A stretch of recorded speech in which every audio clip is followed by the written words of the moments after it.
लहान असो वा मोठे सगळ्यांसाठी ही चपाती अतिशय पौष्टिक आहे आणि का आहे हे व्हिडिओमध्ये तुम्हाला पुढे समजेलच। त्याचबरोबर चपाती अगदी व्यवस्थित कशी भाजायची आणि सॉफ्ट होण्यासाठी काय करता येईल हे आज आपण पाहणार आहोत। नमस्कार, मी स्वाती आणि आज आपण अतिशय पौष्टिक चपाती करणार आहोत। त्यासाठी इथे मी 5 किलो गहू घेतले आहेत। गहू चाळून स्वच्छ निवडून घ्यायचे आहेत। आता यामध्ये आपण काही पदार्थ घालणार आहोत, त्यामुळे चपाती पौष्टिक बनते। सर्वात प्रथम इथे मी एक वाटी घेतली आहे। या एका वाटीच्याच प्रमाणात आपण सर्व साहित्य घेणार आहोत। इथे आता अर्धी वाटी हरभरा घेतले आहेत। हे काळे हरभरा आहेत। हे हरभरा आपण गव्हामध्ये मिक्स करणार आहोत। हरभरा खाल्ल्याचे किती फायदे आहेत हे तुम्हाला सर्वांना माहितीच असेल, तर त्यासाठी काय करायचं आहे, गव्हामध्ये अर्धी वाटी हरभरा मिक्स करायचे आहेत। हरभरा मिक्स केल्यानंतर त्याच वाटीने अर्धी वाटी आपण सोयाबीन घ्यायचे आहेत। सोयाबीन देखील गव्हामध्ये मिक्स करून घ्यायचे आहेत।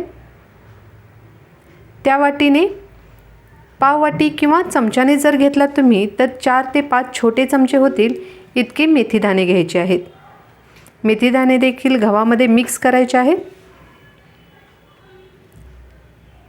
आता हे सर्व जिन्नस व्यवस्थित मिक्स करून घ्यायचे आहेत आणि गिरणीमधून दळून आणायचे आहेत।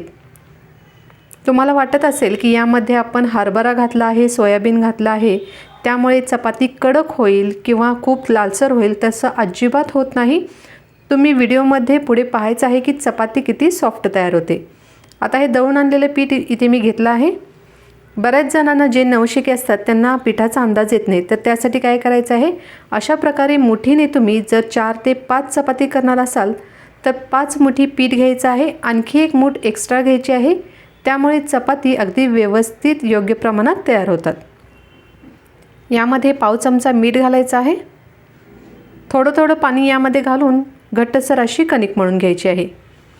चपातीची कणिक मळताना नेहमी पहिला सुरुवातीला घट्ट मळायची आहे आणि नंतर त्याला अशा प्रकारे पाण्याचा हात लावून व्यवस्थित दाबून प्रेस करून कणिक एकदम सॉफ्ट तयार करून घ्यायची आहे। कारण जर कणिक मळतानाच एकदम मऊ मळली ना तर चपाती व्यवस्थित होत नाही। त्यासाठी काय करायचं आहे, पहिला कणिक घट्ट मळायची आणि नंतर पाण्याचा हात लावून अशा प्रकारे सॉफ्ट करून घ्यायची आहे। आता कणिक रेडी झाली आहे। याच्यावरती आपण अर्धा चमचा तेल घालायचं आहे। व्यवस्थित सर्व कणकेना लावून घ्यायचं आहे आणि झाकून 5 ते 10 मिनिटांसाठी साईडला ठेवून द्यायचं आहे। वेळ असेल तर कणिक साईडला ठेवून देऊ शकता। जर वेळ नसेल, तुम्हाला गडबड असेल, तर लगेच चपाती केलात तरी देखील चपाती एकदम छान होते।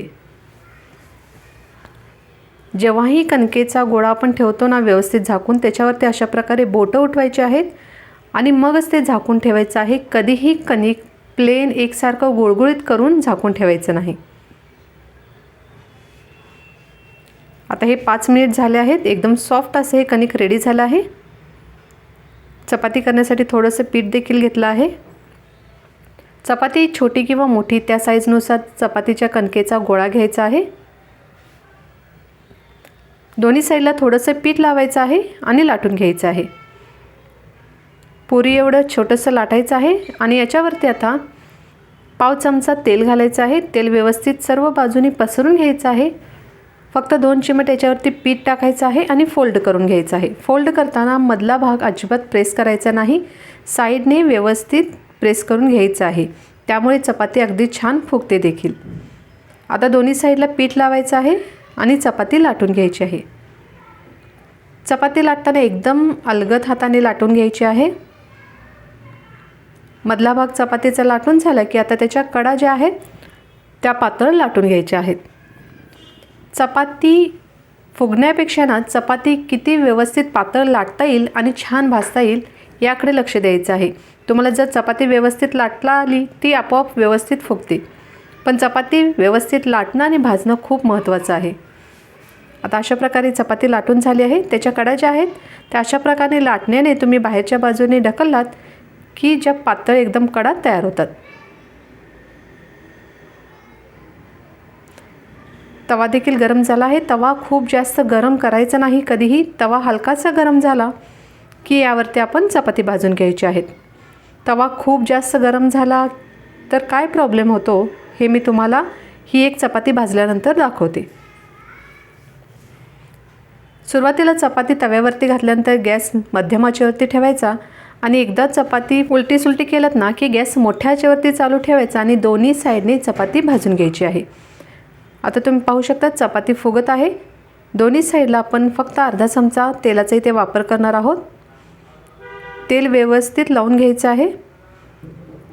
तेल लावल्यानंतर दोन्ही साईडला आलटी-पलटी करून व्यवस्थित भाजून घ्यायचं आहे। बऱ्याच वेळा चपातीच्या ज्या कडा आहेत किंवा काठ आहेत ते व्यवस्थित भाजले जातील, तर त्यासाठी अशा प्रकारे तुम्ही चपाती फोल्ड करू शकता आणि दोन्ही साईडला भाजू शकता। त्यामुळे अगदी शेवटपर्यंत चपाती छान अशी भाजली जाते।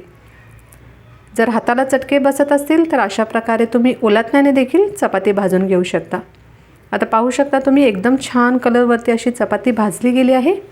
तवा जर खूप जास्त तापला असेल तर चपाती अशा प्रकारे तव्याला चिकटून बसते, व्यवस्थित भाजत नाही। तर त्यावेळेस काय करायचं आहे, गॅस बंद करायचा आहे, तवा थोडासा थंड होऊ द्यायचा आहे, नंतरच चपाती करायची आहे।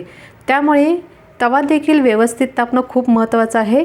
खूप गरम तव्यावरती कधीही चपाती घालायची नाही। तवा जो आहे तो कोमटच हवा आणि त्याच्यावरती चपाती करायची आहे। आता यामध्ये जे आपण हरभरे वापरले आहेत त्याचे फायदे तर तुम्हाला सगळ्यांना माहितीच असतील, पण मी अगदी थोडक्यात सांगते की हरभऱ्यामुळे साखर नियंत्रित राहते, त्याचबरोबर त्यामध्ये भरपूर प्रमाणात प्रथिने, फायबर, जीवनसत्वे आणि खनिजे असतात आणि इतके सारे महत्त्वाचे फायदे त्यामध्ये असले तरी आपण मुलांना रोज खायला देत नाही। तर त्यासाठी अशा प्रकारे तुम्ही चपातीमध्ये मिक्स करून चपाती बनवू शकता। त्याचबरोबर यामध्ये जे आपण सोयाबीन वापरले आहेत ते देखील स्नायूंच्या वाढीसाठी खूप मदत करतात आणि त्यामध्ये भरपूर प्रमाणात फायबर आणि कॅल्शियम असल्यामुळे स्नायूंची वाढ खूप चांगली होते आणि हाडे देखील खूप मजबूत होतात। मेथीचे पण तसेच फायदे आहेत। मेथीमुळे रक्ताभिसरण चांगलं होतं, त्याचबरोबर केसांच्या वाढीसाठी तर खूप छान आहे आणि सर्वात महत्त्वाचं म्हणजे शरीरातील जे विषारी घटक आहेत ते बाहेर टाकण्याचे काम मेथी करते। तर त्यासाठी आपण हे पदार्थ गव्हामध्ये मिक्स केले आहेत आणि तुम्ही पाहू शकता चपाती किती छान झाली आहे। आतील पापुद्रा देखील व्यवस्थित निघत आहे, इतकी छान चपाती होते। तुम्हाला वाटलं असेल की यामध्ये आपण हरभरा, सोयाबीन, मेथी घातला आहे त्यामुळे चपाती चिवट होईल किंवा कडक होईल, तर तसं अजिबात होत नाही। तुम्ही घरात जरी कोणालाही चपाती बनवून दिलात तरी कोणाला ओळखणार नाही, कारण चवीमध्ये अजिबात फरक पडत नाही। फक्त तुम्हालाच माहिती असणार आहे की यामध्ये तुम्ही काय घातलं आहे ते।